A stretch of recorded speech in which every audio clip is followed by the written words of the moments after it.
बेहद की परम शांति। सभी व्यूअर्स को बेहद की परम शांति। पिछले वीडियो में हमने जाना था कि जब भगवान श्री कृष्ण अर्जुन को सगुण निराकार परमात्मा के चिंतन के विषय में बताते हैं, अब आगे भगवान श्री कृष्ण अंत काल में स्मरण करने वालों के प्रकार का वर्णन करते हुए सगुण निराकार परमात्मा के स्वरूप का वर्णन करते हैं। श्रीमद् भगवद गीता के ही 8वें अध्याय के 9वें श्लोक में भगवान श्री कृष्ण कहते हैं, कविं पुराणम अनुशासिताराम अणो आणीयसम अनुस्मरेत सर्वस्य धाताराम अचिंत्य रूप आदित्यवर्णम तमसः परस्तात्। अर्थात जो सर्वज्ञ अनादि सब पर शासन करने वाला, सूक्ष्म से अत्यंत सूक्ष्म, सबका धारण पोषण करने वाला, अज्ञान से अत्यंत परे, सूर्य की तरह प्रकाश स्वरूप अर्थात ज्ञान स्वरूप ऐसे अचिंत्य स्वरूप का चिंतन करता है। यहाँ परमात्मा के सगुण निराकार स्वरूप का वर्णन किया है भगवान श्री कृष्ण ने। इसको और गहराई से समझते हैं। यहाँ कविम शब्द का तात्पर्य है संपूर्ण प्राणियों को और उनके संपूर्ण शुभाशुभ कर्मों को जानने वाले होने से उन परमात्मा का नाम कवि अर्थात सर्वज्ञ है। आगे भगवान ने पुराणम कहा है, वे परमात्मा सबके आदि होने से पुराण कहे जाते हैं। अनुशासिता राम अर्थात हम देखते हैं तो नेत्रों से देखते हैं, परंतु नेत्रों के ऊपर मन शासन करता है, मन के ऊपर बुद्धि और बुद्धि के ऊपर अहम शासन करता है, तथा अहम के ऊपर भी जो शासन करता है, जो सबका आश्रय प्रकाशक और प्रेरक है, वह परमात्मा अनुशासिता है।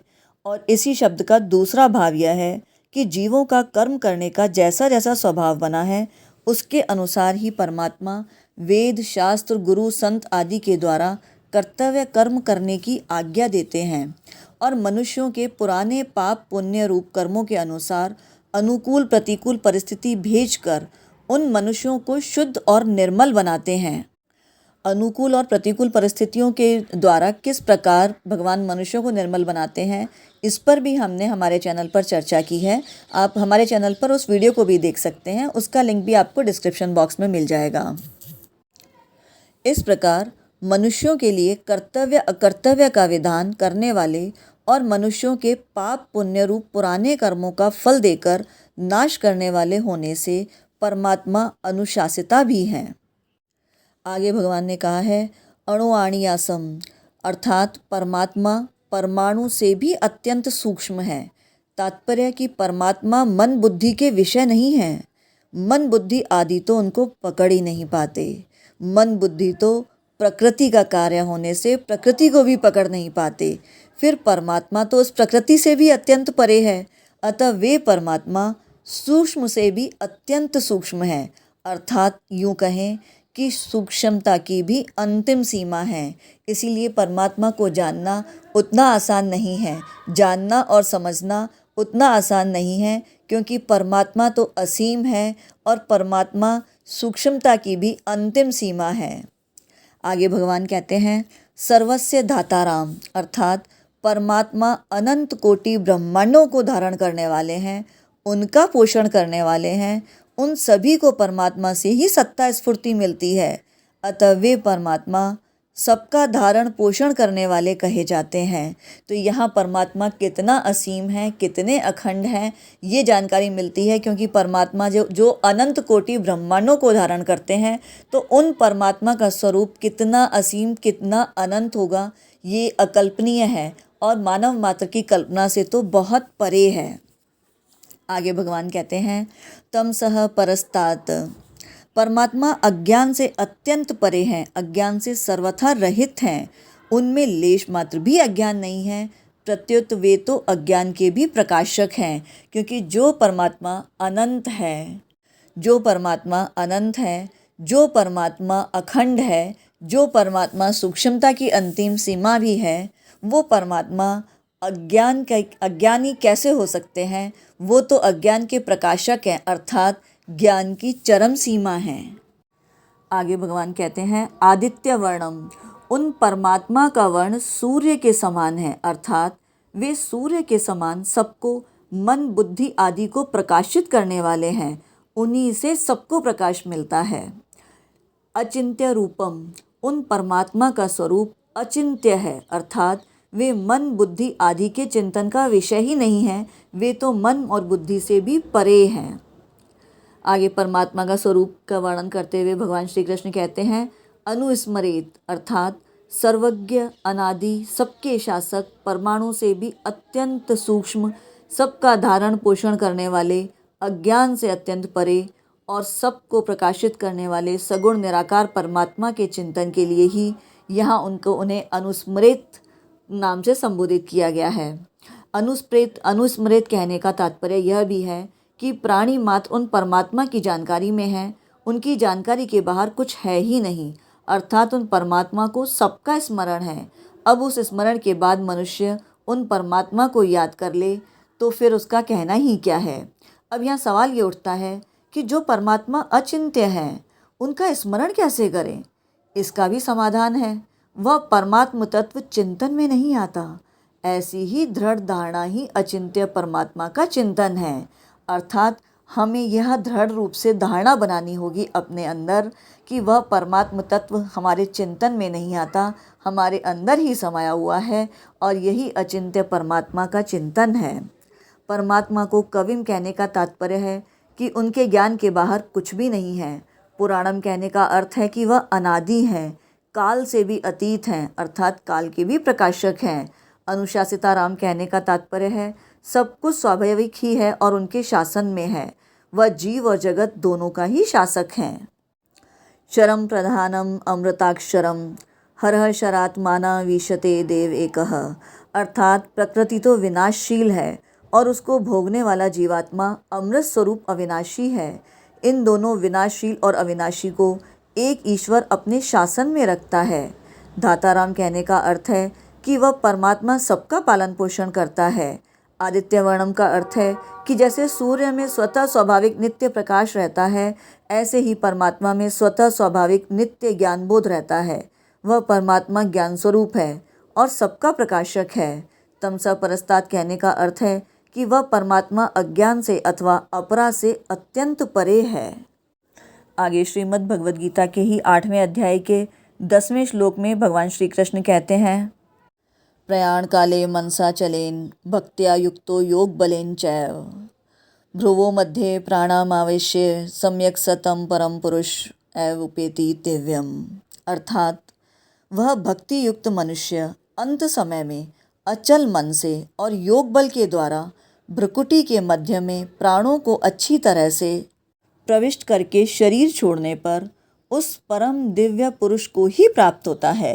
यहाँ पुनः भगवान श्री कृष्ण ने अंतमते सुगति अर्थात अंतकालीन जिस प्रकार से मनुष्य स्मरण करता है उसी के अनुसार उसकी गति होती है, उसी का ही विवरण बताया है कि अगर अंतकाल में अपने प्राणों को भ्रुकुटी के मध्य में केंद्रित करके मनुष्य उस परम दिव्य पुरुष का चिंतन करता है तो निश्चित रूप से वह उस परम दिव्य पुरुष को अर्थात परमात्मा को ही प्राप्त करेगा। यहाँ भक्ति नाम प्रियता का है क्योंकि उस तत्व में प्रियता आकर्षण होने से ही मन अचल होता है। वह भक्ति अर्थात प्रियता स्वयं से होती है, मन बुद्धि आदि से नहीं। अंतकाल में कवि पुराण अनुशासिता आदि विशेषणों से कहे हुए सगुण निराकार परमात्मा में भक्ति युक्त मनुष्य का मन स्थिर हो जाना अर्थात सगुण निराकार स्वरूप में आदर पूर्वक दृढ़ हो जाना ही मन का अचल होना है। इस चंचल मन को जो कि चलायमान है उसको अचल बनाने के लिए यहाँ भगवान श्री कृष्ण ने बताया है कि किस प्रकार उस मन को अचल बनाना है। पहले प्राणायाम के द्वारा प्राणों को रोकने का जो अधिकार प्राप्त किया है उसका नाम योग बल है। उस योग बल के द्वारा दोनों भ्रुवों के मध्य भाग में स्थित जो द्विदल चक्र है उसमें स्थित सुषुम्ना नाड़ी में प्राणों का अच्छी तरह से प्रवेश करके वह शरीर छोड़कर 10वें द्वार से होकर दिव्य परम पुरुष को प्राप्त हो जाता है। भ्रुवों के मध्य में अर्थात जिसे हम अक्सर ध्यान के लिए भ्रुकुटी के मध्य में हम ध्यान केंद्रित करते हुए योग लगाने का प्रयास करते हैं, उसी के बारे में यहाँ बताया गया है। इस प्रकरण में सगुण निराकार परमात्मा की उपासना का वर्णन है। इस उपासना में अभ्यास की आवश्यकता है। प्राणायाम पूर्वक मन को उस परमात्मा में लगाने का नाम ही अभ्यास है। यह अभ्यास अणिमा महिमा आदि सिद्धि प्राप्त करने के लिए नहीं है, बल्कि केवल परमात्म तत्व को प्राप्त करने के लिए है।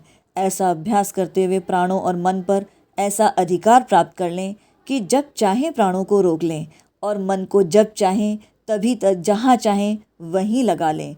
जो ऐसा अधिकार प्राप्त कर लेता है वही अंतकाल में प्राणों को सुषुम्ना नाड़ी में प्रविष्ट कर सकता है। कारण कि जब अभ्यास काल में भी मन को संसार से हटाकर परमात्मा में लगाने में साधक को कठिनता का, असमर्थता का अनुभव होता है, तब अंतकाल जैसे कठिन समय में मन को लगाना साधारण आदमी का काम नहीं हो सकता। जिसके पास पहले से योग बल है वही अंत समय में मन को परमात्मा में लगा सकता है और प्राणों को सुषुम्ना नाड़ी में प्रवेश करा सकता है।